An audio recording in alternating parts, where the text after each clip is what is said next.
Una, kaya, kaya. Una, kaya, kaya. Welcome to the newsroom on CNN Philippines. In the news, the military confirms President Duterte's statement on the spillover of violence in Mindanao, but local authorities are saying otherwise. A massive bushfire forces hundreds to flee homes in Los Angeles, California. And celebrity doctors Hayden Ko and Vicky Bello are tying the knot in the City of Lights.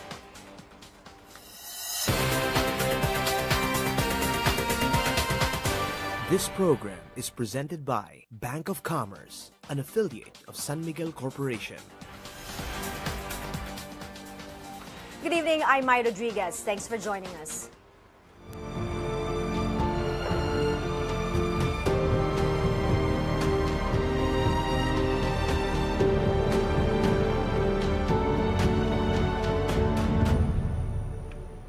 Is there a spillover of violence in the town of Buldon in Mindanao? President Rodrigo Duterte made a statement yesterday which was promptly confirmed by the Western Mindanao Command. But as CNN Philippines talked to local authorities and military officials on the ground, there are no clashes or terror groups in Buldon. Our Rex Remitio has this story. President Duterte, in a speech on Friday, said he is considering to lift martial law in Mindanao. But a possible spillover of violence in the autonomous region of Muslim Mindanao is holding him back. I was thinking that we could, lift it earlier, but the way it looks, parang may spillover na sa army at sa Buldon. Buldon is a town in Maguindanao, 130 kilometers south of Marawi, the ground zero of an ongoing battle between government forces and Maute fighters. The Western Mindanao Command confirms to CNN Philippines the President's statement. We agree with the President na talagang yung Maute at saka ISIS group, their influence is also extended to Central Mindanao. That's why the MILF are now doing their best to contain the situation in Maguindanao, especially in the SPMS Max. Do you agree with the extension? Yes, I agree. There had been recent clashes between the Moro Islamic Liberation Front and the Bangsamoro Islamic Freedom Fighters in Maguindanao. The BIFF has pledged its allegiance to ISIS, similar to the Maute group. Galvez says government forces and the MILF are doing its best to contain BIFF forces from spreading out. So ang ginagawa po ng MILF, they are containing it. And we are so happy that despite their huge casualties, both the BIFF and the MILF, they are trying their best to help it out na makuha. Military officials in Buldon, however, report no spillover of violence and presence or sightings of BIFF or Maute members there. Speaking to CNN Philippines, the 37th Infantry Battalion says their conclusion is based on intelligence gathering efforts. Dito sa area ng Buldon, walang terror group na nandirito maliban sa dati na mayroong sinasabi silang mga member ng mga armed lawless group. Pero itong mga armed lawless group, pasulpot-sulpot ito dito sa Buldon, cause ito ng mga proliferation of lost firearms. Still, the military is stepping up security efforts to make sure Buldon remains free of terrorists. In Marawi City, Rex Remitio, CNN Philippines. We now speak to Buldon Mayor Abolais Manalao. Good evening, Mayor. Thanks for taking our call. Good evening po. Mayor, katatapos lang po ng Peace and Order meeting ninyo, kung saan dumalo rin ang mga barangay captain at MILF dahil dito sa sinasabing spillover of violence. Ano po ang napag-usapan ninyo? Di po, na-confirm po natin sa ating mga barangay official na dito po sa bayan ng Buldon ay hindi pa po na pinitreat ng Maute at wala pong BIPF dito. Mayroon po ba kayo o nagkaroon ba ng engkwentro ang mga armed group dyan sa Buldon? Actually po, mula nung magkaroon ng martial law dito sa Mindanao, hindi po tayo nagkaroon ng incident dito sa pamamagitan ng terrorism dito sa bayan ng Buldon. So pareho kayo ng sinasabi ni Colonel June Politod ng 37th IB na kausap namin siya kanina at sinasabi niya negative ang Maute sa Buldon and wala ring BIFF? Opo, negative ang Maute at negative na rin po yung BIFF dito sa Buldon. Ano po ang mga paghahanda ninyo para matiyak na hindi mapasok ng terorismo ang inyong lugar, Mayor? Pinapalakas natin yung campaign anti-terrorism. At saka maganda po yung samahan namin ng law enforcement dito in between Philippine Army and PNP at saka ng BLGU, mga barangay opisyal. Kaya po naaano namin na hindi magkaroon ng terrorist act dito sa bayan ng Buldon. Mayor, kamusta po ang sitwasyon dyan? May takot ba ang mga residente? Actually po, doon sa issue, hindi po kami natatakot dito kasi po sa ngayon payapa kami dito na namumuhay sa bayan ng Buldon. Alright, maraming salamat sa inyong panahon, Buldon Mayor Abolais Manalao. A group of Mindanao evacuees raises alarm over the possible spillover of violence in a town in Maguindanao. Amira Lidasan of the group Sandugo says they are against the continued implementation of martial rule in Marawi. She says the military arrested a number of their relatives and neighbors whom they have not heard from until now. The group will stage a protest on September 21st, the 45th anniversary of the declaration of martial law under former President Ferdinand Marcos. Hindi na namin gusto na humaba pa ang martial law kasi para sa mga kapatid din yung Moro, lalo na sa mga kapatid nating Maranao, ibig sabihin more human rights violations to Ibig sabihin maraming mga kapatid namin yung hindi makakabalik sa kanilang lugar, hindi magiging matiwasay ang pamumuhay. Members of the police and military donate blood for their comrades wounded in Marawi. The bloodletting activity started this morning in Camp Aguinaldo. In a written message, Defense Secretary Delfin Lorenzana says the blood donors can be called heroes for saving lives. May kasabihan nga tayo, ang dugo ay buhay. Kung yung dugo ko ay mapupunta sa nangangailangan na madugsungan natin ang kanyang buhay at humaba pa dito sa mundong ibabaw, ay patuloy akong magdodonate. Nalulungkot sa nangyayari. Kaya nga dito sa pagdodonate ng dugo, malaking tulong na rin sa kanila. Nakakailan sila. Kung hindi sa kanila, sa pamilya na rin nila. Since the fighting broke out in Marawi in May, 142 military and police troops have been killed in action and 1,396 have been wounded as of last Thursday. The PNP cancels the assignment of Chief Inspector Jovi Espenido to the Iloilo Police Office. Western Visayas Police Director Cesar Binag confirms to CNN Philippines former Negros Oriental Police Director Henry Biñas was instead appointed Iloilo's new OIC.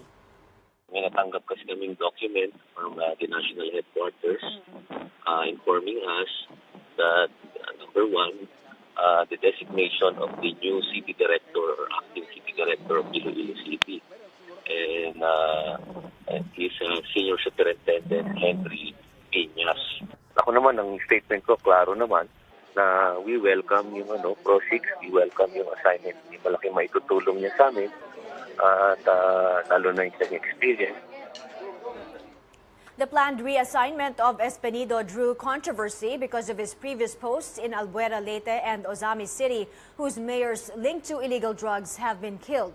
Espenido was supposed to be transferred to Iloilo, where Jed Mabilog is mayor. Mabilog is included in President Duterte's list of narco politicians. Meantime, the Western Visayas Police expects a 20% drop in the region's drug supply following the death of Iloilo's most wanted drug personality. Richard Buang Prevendido and his son were gunned down in a police operation in Haro, Iloilo last night. Prevendido reportedly heads one of the two major drug groups in Iloilo. Police say they were serving a warrant of arrest when the shooting took place as Prevendido resisted arrest. Authorities are now checking 4 laptops and a computer recovered from his home for leads on his possible drug dealings and contacts. When the newsroom returns, a massive brush fire in Los Angeles forces hundreds of residents to flee their homes. While in Texas, volunteers are searching for pets and wildlife stranded in floods. We'll be back after a quick break. Keep it here on CNN Philippines.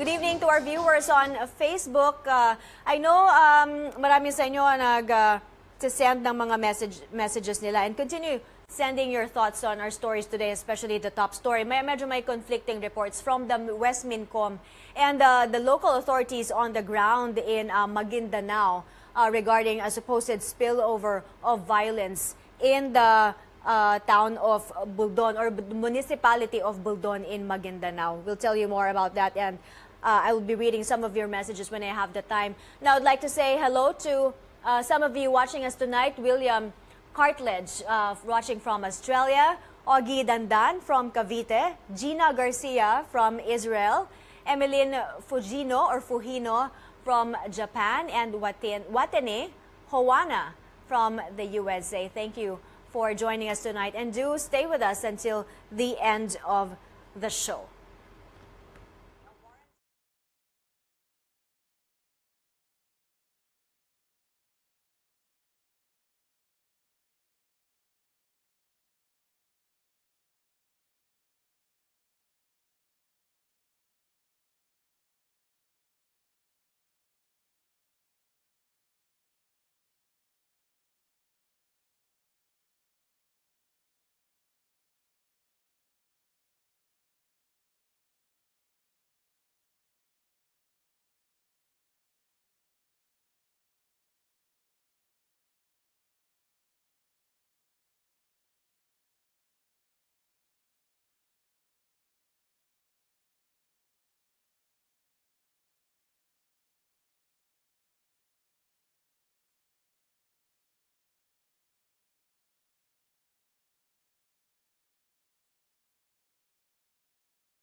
This is the newsroom on CNN Philippines. Welcome back.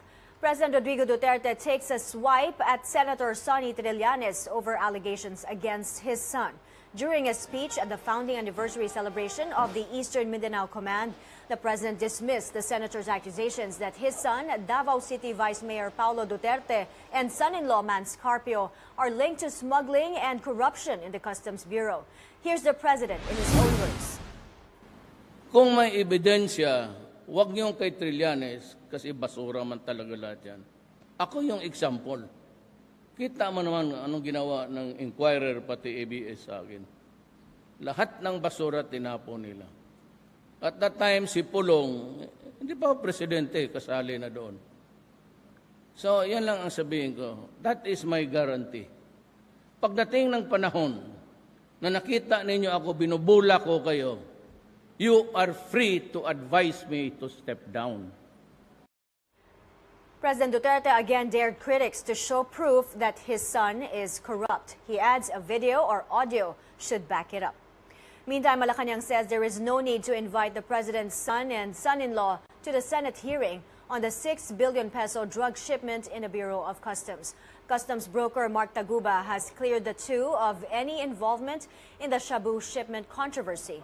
Taguba says he has never testified, nor will he ever testify, that Davao City Vice Mayor Paulo Duterte and his brother-in-law Mans Carpio are involved in drugs and in the bribery system at the Customs Bureau. He adds Paulo Duterte and Carpio's names were merely mentioned by some members of the so-called Davao Group, which is allegedly involved in smuggling. But Senator Antonio Trillanes, who questioned Taguba in Thursday's Senate hearing, says no one forced him to name the two.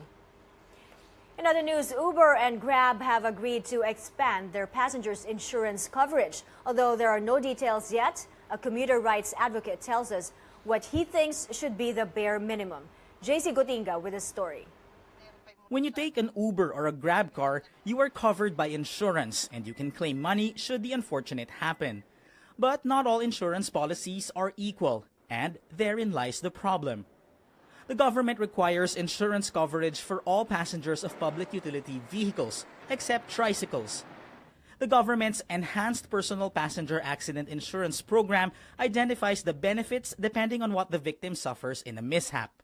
If the victim dies, it's 200,000 pesos. For permanent total disability, it's 100,000. There are specific amounts for each kind of injury. The maximum benefit for hospital treatment is 20,000 pesos. Upon getting their government franchises, public transport operators get covered by the Passenger Accident Management and Insurance Agency, or PAMI. PAMI provides the mandatory insurance coverage. The thing with Grab and Uber is that about half of their fleets are still without franchises and therefore not covered by PAMI. On Wednesday, they agreed to expand their insurance coverage for their passengers. Both TNCs will come up with their respective insurance that is at par with what PAMI and SCCI are giving for the time being while we address the issues pending before the TWG. Grab and Uber declined to grant interviews for this report as they are still working out the details of their expanded coverage.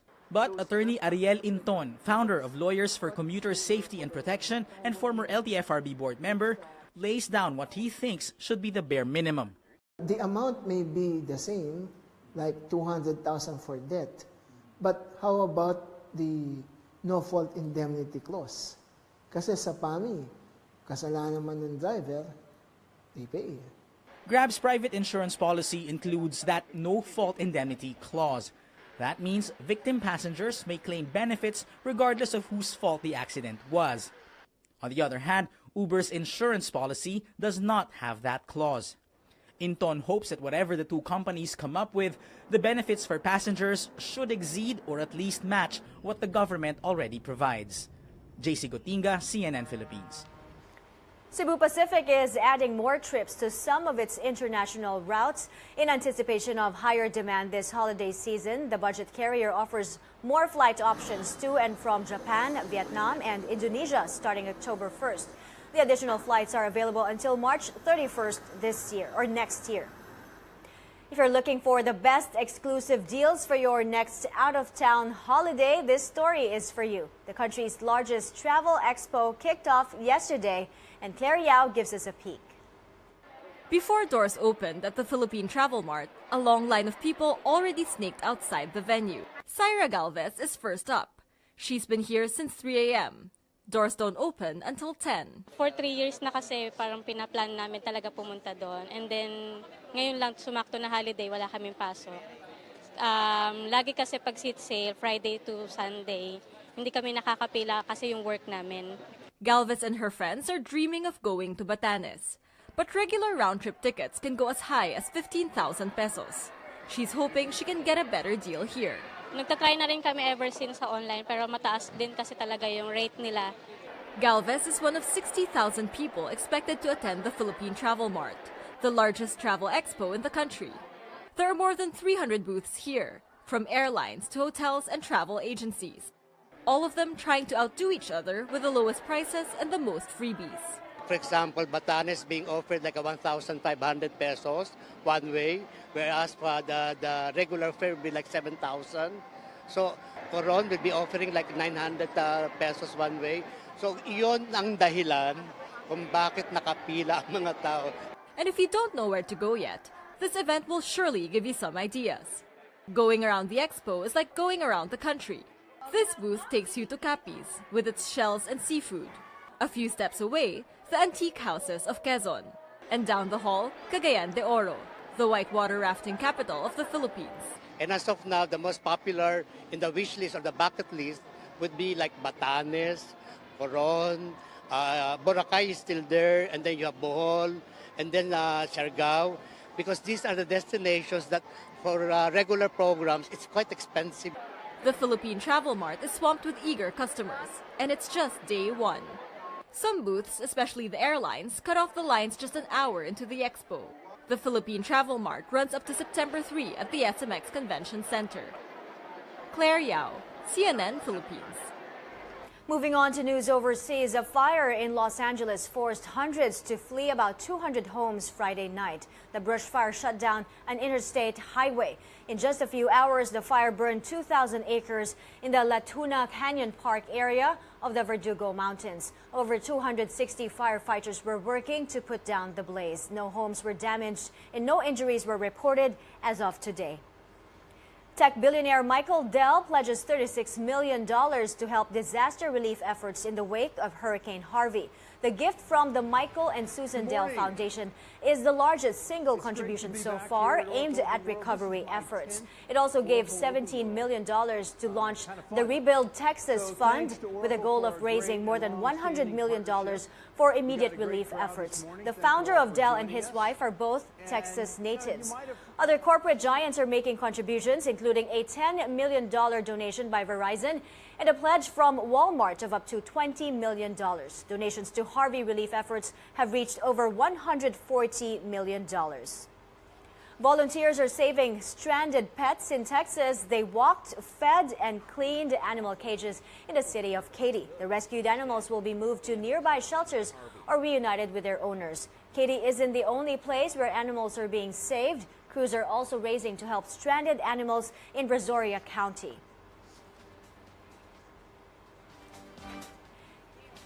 New winners at the Carlos Palanca Awards. We tell you all about the big night later. And celebrity doctors Vicky Bello and Hayden Ko are saying I do in the City of Lights. This is Newsroom Weekend on CNN Philippines. Stay tuned.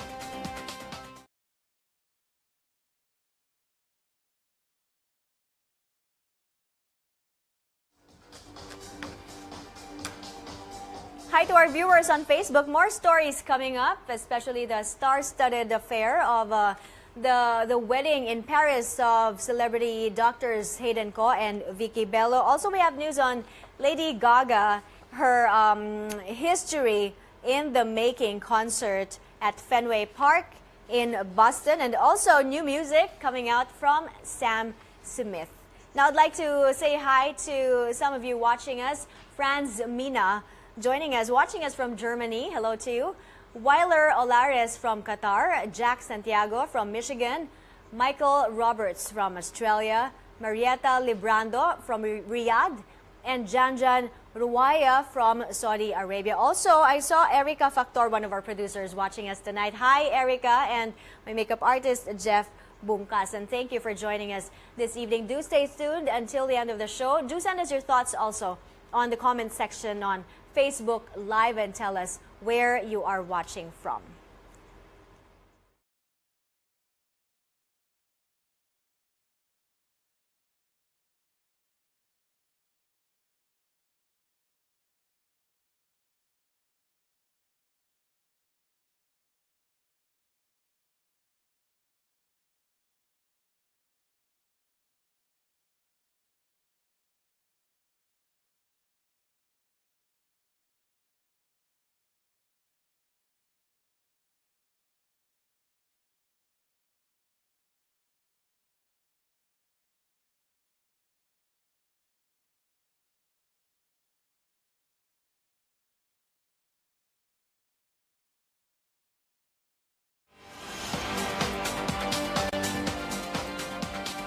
The newsroom's back with more stories. Lady Gaga makes history once again, becoming the first female act to headline a concert at the historic Fenway Park in Boston. The six-time Grammy winner posted on Twitter saying she is honored for such an opportunity. She adds both her Friday and Saturday night shows have been sold out.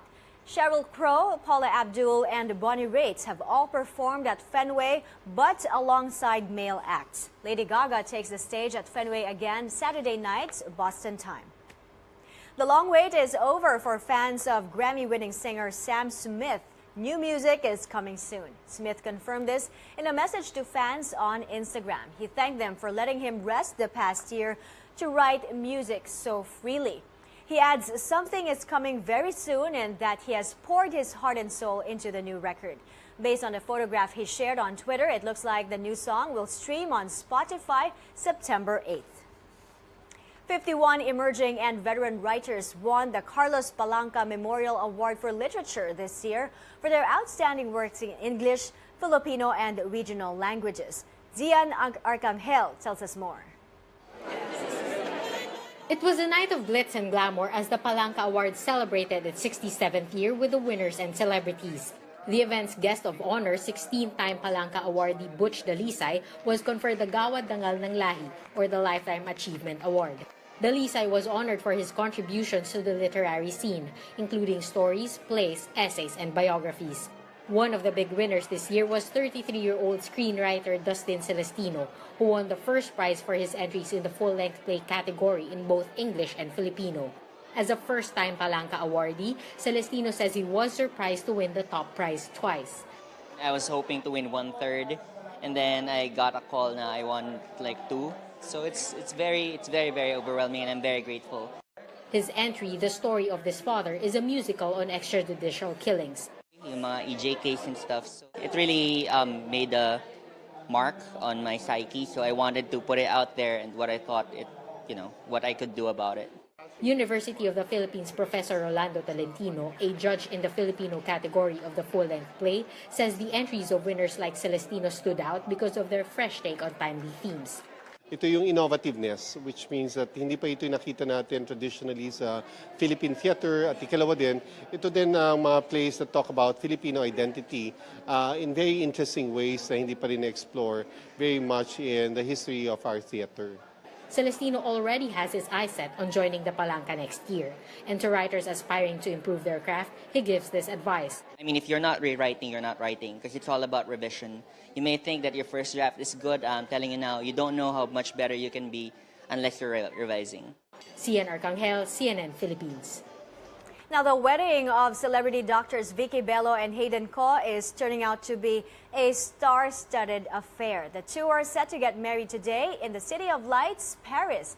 This morning, Vicky shared this photograph at the welcome dinner party held last night at the Pavilion Sen.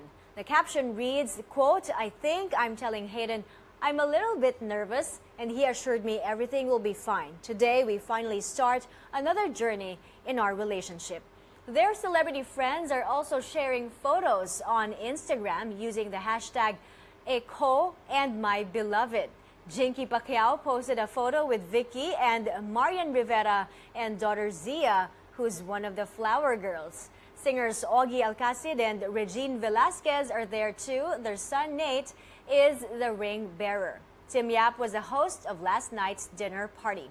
He also posted a video of Hayden and Vicky's daughter Scarlett Snow joining the fun and playing drums during the party. Scarlett is one of the Flower Girls. Also in Paris for the wedding are Kim Atienza, Lovie Poe, Derek Ramsey, and celebrity couples Jeneline Mercado and Dennis Trillo, and Lucy Torres and Richard Gomez. Hayden and Vicky's church wedding comes more than 2 months after they tied the knot in a civil wedding in June. Now, September is here, and for many Pinoys, this means the countdown to Christmas begins. Now, if you want to get a head start on holiday decorating, our senior correspondent Ina Andolong shows us how on a budget.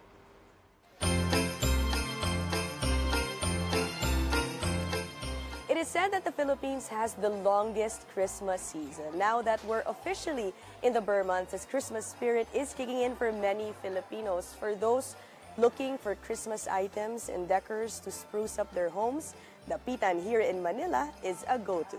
Let's look around. Along this busy street, vendors begin selling Christmas items as early as July. From lanterns, all sorts of decors, and everything Santa, they have it.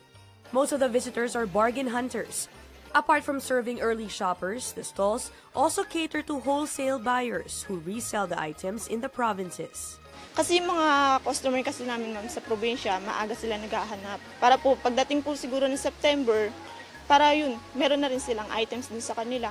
These Christmas balls go for as low as 30 pesos to 250 pesos per dozen. These decorative leaves, 150 pesos per dozen. Large artificial poinsettias for 250 pesos per dozen. These mini Capiz lanterns for 13 pesos per piece, and Capiz lanterns for 1,800 to 2,000 pesos a pop. If you're fond of Santa Claus, these hanging Santas are sold from 150 to 2,000 pesos each depending on the size. These tabletop Santas for 50 to 1,000 pesos. While there are items imported from China, many are proudly made in the Philippines. Some vendors proudly offer items which they say are also available in malls but at much higher prices. Cherry blossom po, mas mahal po sa kanya. Siguro nasa 8,000 po yun sa kanila, 15,000. Sa amin, mura lang mo rito. Magkano dito? Ang pinakamataas na price po, 5,000 lang po. Vendors urge shoppers to come early to avoid a price surge in the coming months. They say crowds peak in mid-October. We chance upon Joji Santos doing a little shopping.